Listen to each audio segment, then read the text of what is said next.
The Road to World War II, 1918 to 1939. World War II did not begin suddenly in 1939. It was the result of years of accumulated fear, unresolved anger, and political failure. To understand how the world reached this point, we must go back to the end of the First World War. In 1918, the fighting stopped, but peace never truly arrived. Europe was physically devastated, economies were shattered, and millions of people were left trying to understand what they had sacrificed their lives for. The war had ended, but stability had not replaced it. Germany emerged from the First World War in a uniquely fragile position. The Treaty of Versailles did more than end a conflict. It placed the full blame of the war on Germany, imposed heavy financial reparations, stripped the country of territory, and severely limited its military. For many Germans, this was not simply defeat. It was humiliation. Throughout the 1920s, Germany struggled to recover. Hyperinflation reached extreme levels. Money lost its value almost overnight. Workers were paid in stacks of banknotes that were worth less by the hour. Savings disappeared. Trust in institutions collapsed. In times of uncertainty, democracy weakens. People do not seek complexity, they seek certainty. They look for leaders who promise order, identity, and control. This is the environment in which Adolf Hitler rose to prominence. Hitler did not offer detailed economic solutions. He spoke in simple, emotional terms. He identified enemies. He promised national revival. And he assured people that Germany's suffering had clear causes and clear solutions. In 1933, Hitler became Chancellor of Germany. What followed was not merely a change of government, but a transformation of the state itself. Political opposition was eliminated. The press was brought under control. Public life was reorganized around loyalty, obedience, and ideological conformity. The individual gradually became subordinate to the state. Questioning authority was discouraged. Compliance became a virtue. At the same time, Germany began to rearm. The military restrictions imposed by the Treaty of Versailles were openly violated. Yet Europe's major powers responded cautiously and often hesitantly. The memory of the First World War was still fresh. Another large-scale conflict seemed unthinkable. As a result, Germany's actions were repeatedly tolerated in the hope that concessions would preserve peace. In 1936, German troops entered the Rhineland, a demilitarized zone under international agreement. No meaningful response followed. This reinforced the belief within the Nazi leadership that further expansion would meet little resistance. 2 years later, in 1938, Germany annexed Austria. A sovereign nation was absorbed without a military confrontation. Once again, the international reaction was limited. Soon after, parts of Czechoslovakia were taken. Each step was justified as a correction of historical wrongs. Each step moved Europe closer to war. By this point, Germany's ambitions were no longer concealed. The existing international order was being openly challenged. At the same time, a parallel process was unfolding in Asia. Japan, an industrialized nation with limited natural resources, pursued an expansionist policy to secure raw materials and strategic depth. In 1931, Japanese forces occupied Manchuria. In 1937, Japan launched a full-scale invasion of China. The war in China was brutal. Cities were destroyed. Civilians were directly affected. Yet once again, international responses were limited and ineffective. The global system designed to prevent war was steadily eroding. By 1939, the conditions for a large-scale conflict were firmly in place. Diplomacy had failed, deterrence had collapsed, and the belief that peace could be preserved through compromise no longer held. On September 1, 1939, German forces invaded Poland. This action crossed a line that could no longer be ignored. Britain and France declared war on Germany shortly afterward. World War II had begun. But at this moment, few understood the scale of destruction that was about to follow. Blitzkrieg, the fall of Europe, and the opening of the East, 1939 to 1942. The invasion of Poland marked the beginning of open war, but it also revealed a new way of fighting. Germany did not intend to repeat the slow, exhausting trench warfare of the First World War. Instead, it introduced a method built on speed, coordination, and psychological shock. This approach became known as Blitzkrieg, or Lightning War. German forces combined tanks, motorized infantry, and air power into a single, fast-moving system. Enemy defenses were not slowly worn down, they were overwhelmed before they could fully react. Communication lines were disrupted, command structures collapsed, and resistance often ended within days. Poland fell quickly. Its defeat demonstrated that the existing military doctrines of Europe were outdated. Yet after Poland's collapse, the war entered an unusual phase. Britain and France had declared war, but on the Western Front, there was little direct fighting. This period became known as the Phony War. Armies faced each other across borders, waiting, uncertain, and unprepared for what was coming. In April 1940, Germany moved again. Denmark and Norway were invaded in rapid succession. These operations secured access to vital shipping routes and strategic positions in the North Atlantic. Control of Norway, in particular, ensured the flow of iron ore essential to Germany's war industry. 1 month later, the true scale of German ambition became clear. In May 1940, German forces launched an offensive against Western Europe. Rather than attacking the heavily fortified Maginot Line directly, they advanced through Belgium and the Ardennes Forest. This region was considered unsuitable for large-scale armored movement. As a result, Allied defenses were weak. The gamble succeeded. German units broke through, bypassed strong defensive positions, and advanced rapidly toward the French interior. Allied forces were cut off, disorganized, and unable to regroup. Within weeks, the French military situation collapsed. Paris fell in June 1940. Shortly afterward, France signed an armistice. One of Europe's most powerful states had been defeated with shocking speed.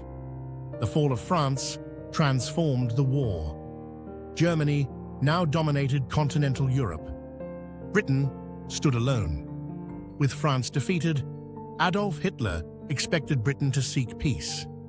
When this did not happen, Germany attempted to force submission through air power. The Battle of Britain began in the summer of 1940. German aircraft targeted airfields, radar stations, and later major cities. For the first time in the war, Germany faced sustained resistance. British air defenses, supported by radar technology and effective command coordination, managed to withstand the assault. Civilian bombing intensified, but Britain did not surrender. This marked the first major failure of German strategy.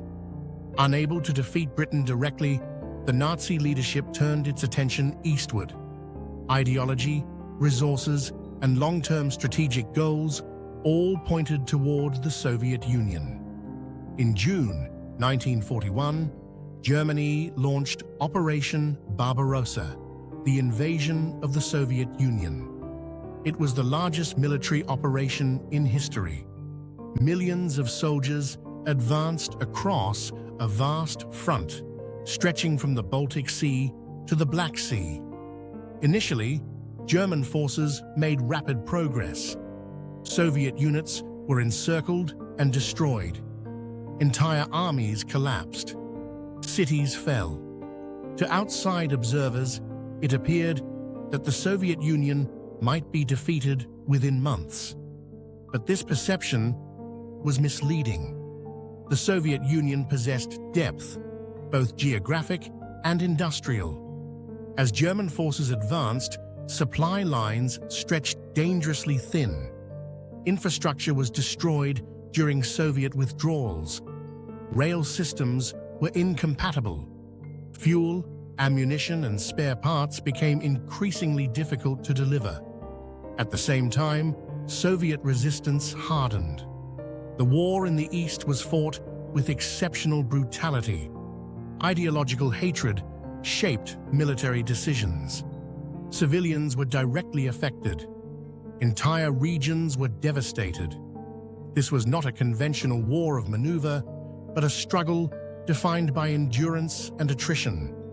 As the months passed, the German advance slowed. Autumn rains turned roads into mud. Then, winter arrived. German forces were unprepared for extreme cold. Equipment malfunctioned. Soldiers lacked adequate winter clothing. Frostbite and exhaustion became common. Meanwhile, Soviet troops, better adapted to the climate, began counterattacks. The assumption that the Soviet Union would collapse quickly proved false. While the Eastern Front consumed enormous resources, Germany also faced challenges elsewhere. In North Africa, German and Italian forces fought British troops across vast desert spaces. Here, distance and supply mattered as much as combat skill. Tanks and aircraft were often immobilized not by enemy fire, but by the absence of fuel and water. In 1941, the war expanded again, this time across the Pacific. Japan, already deeply engaged in China, viewed Western powers as obstacles to its expansion. Tensions with the United States increased as economic sanctions limited Japan's access to oil and raw materials. Faced with strategic isolation, Japanese leaders chose war.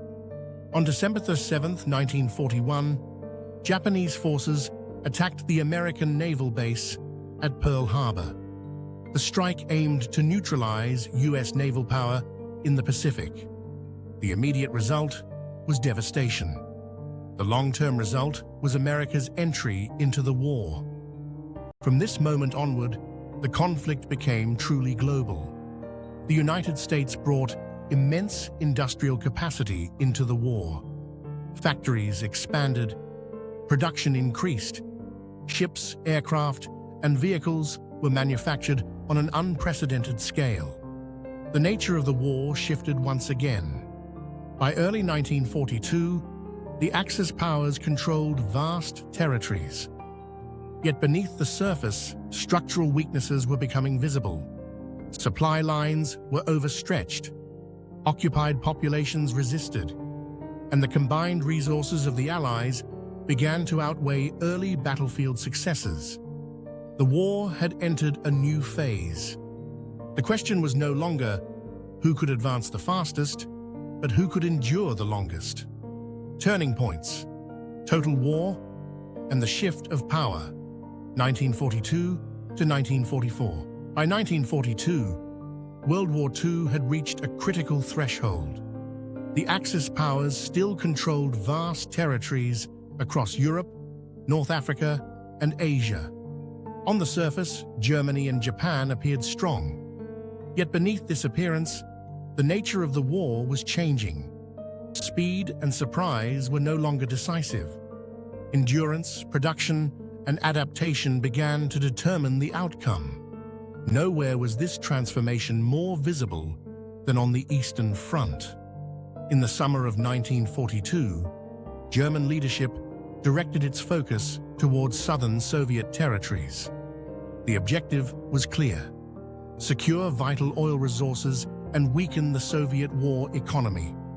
At the center of this plan stood one city, Stalingrad. Strategically, it controlled key transport routes along the Volga River. Symbolically, it carried the name of the Soviet leader himself. The fighting that followed defied previous definitions of warfare. Stalingrad became a battlefield measured not in kilometers, but in rooms and staircases. Buildings changed hands repeatedly. Entire units were reduced to fragments.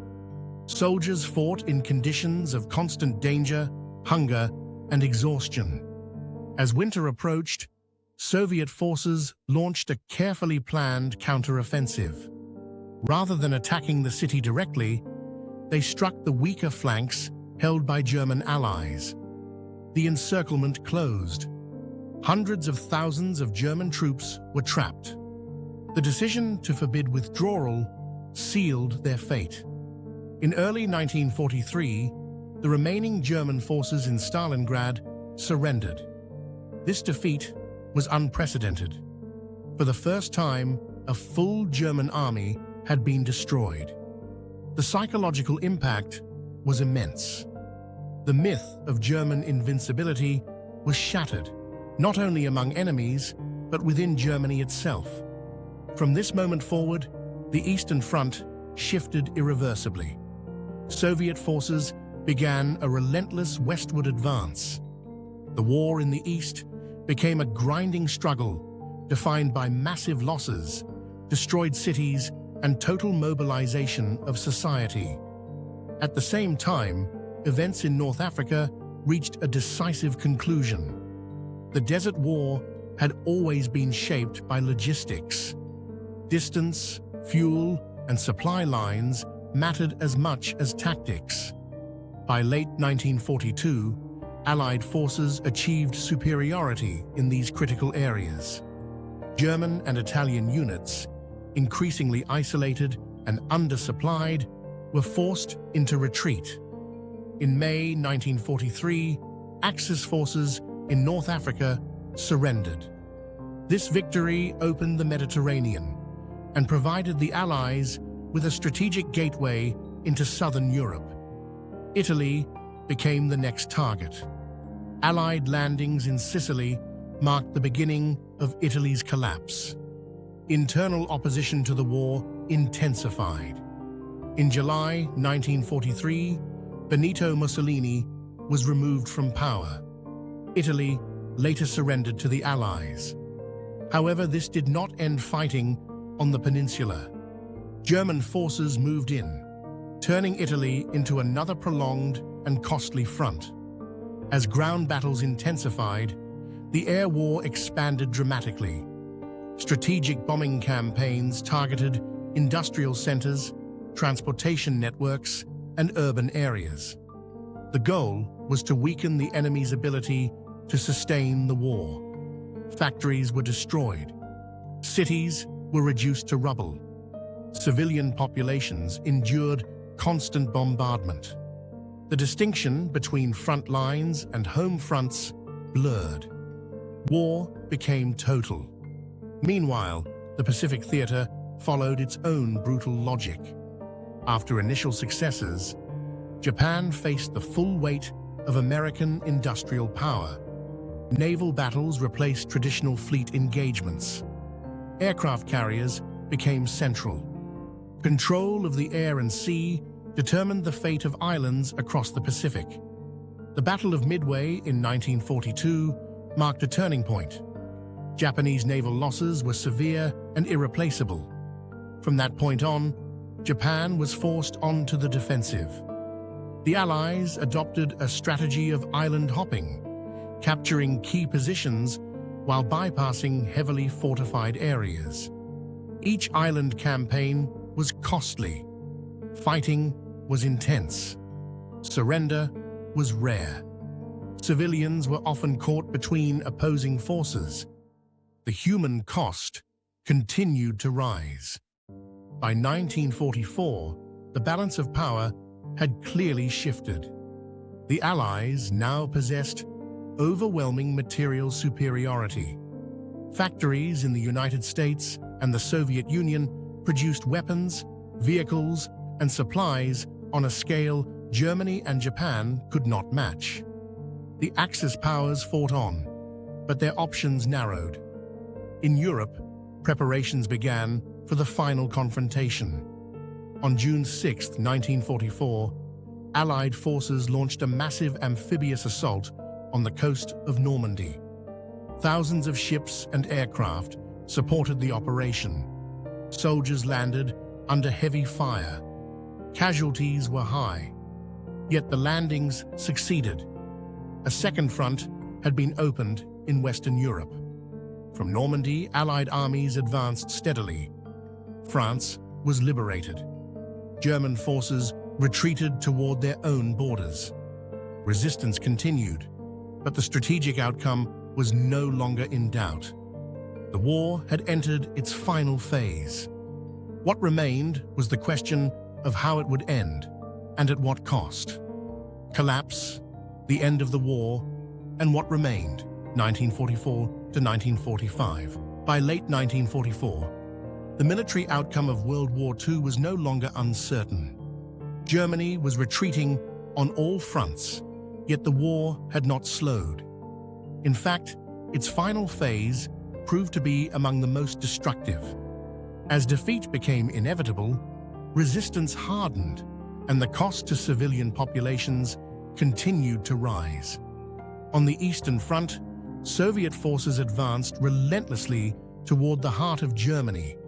Cities that had once been symbols of power and industry were reduced to ruins.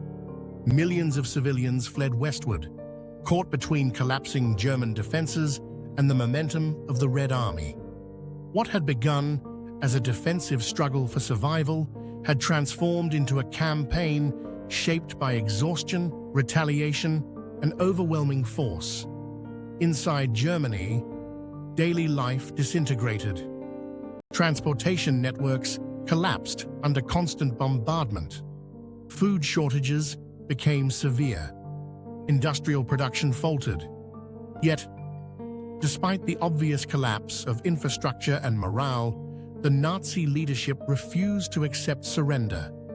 The war was prolonged not by strategy, but by ideology. In the spring of 1945, the final battle for Berlin began. Soviet forces surrounded the city. Street fighting erupted on an unprecedented scale. Buildings were destroyed block by block. Civilians hid in basements as artillery fire shook the capital. This was no longer a fight for victory. It was the inevitable end of a system that had rejected compromise at every stage. In April 1945, Adolf Hitler took his own life. Within days, the structure of the Nazi regime collapsed. Germany surrendered unconditionally in May 1945. In Europe, the war had come to an end. But the global conflict was not yet over. In the Pacific, Japan continued to fight despite severe losses. Its navy had been largely destroyed, its air power weakened, and its supply lines cut. Still, surrender was not immediately accepted. Fighting continued across islands, with heavy casualties on all sides. Civilian populations remained trapped in the violence. As Allied planners considered an invasion of the Japanese mainland, projections estimated catastrophic losses. Faced with this reality, the United States made a decision that would permanently alter the course of human history. In August 1945, atomic bombs were dropped on Hiroshima and Nagasaki. Entire cities were destroyed in moments. Tens of thousands were killed instantly, and many more would suffer long-term consequences from radiation exposure. For the first time, humanity confronted the full destructive potential of nuclear weapons. Shortly afterward, Japan surrendered. World War II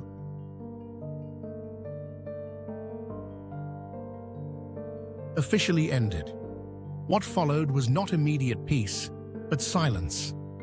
Approximately 60 million people had lost their lives. Cities across Europe and Asia lay in ruins. Entire communities had been erased. Families were displaced, separated, or destroyed. The physical damage was vast, but the moral damage ran deeper. As Allied forces advanced through former territories, they uncovered evidence of systematic mass murder. Concentration camps revealed the extent to which ideology, bureaucracy, and obedience had combined to produce industrialized killing. The world was forced to confront the reality that such crimes were not accidents of war, but deliberate outcomes of policy. In the aftermath, a new international order was attempted. Institutions were created to prevent future global conflict. Concepts, such as crimes against humanity, entered international law. Yet these measures could not undo what had already occurred. The most enduring legacy of World War II was not territorial change or political realignment. It was a warning. The war demonstrated that destruction does not begin with weapons alone. It begins with fear, with silence, and with the gradual acceptance of injustice. It showed how ordinary systems, when driven by ideology and stripped of accountability, can lead to extraordinary violence. World War II is remembered not only because of its scale, but because of what it revealed about humanity itself. This history is preserved not to glorify power or victory, but to prevent forgetting. Because the conditions that led to this war did not disappear with its end. They remain quietly. If you stayed until the end, this documentary was not meant to persuade or impress, but to inform and reflect. This channel exists to explore history calmly, without noise and without sides. If that approach matters to you, consider subscribing to Truth Sleeps Quietly. The next story will be told the same way.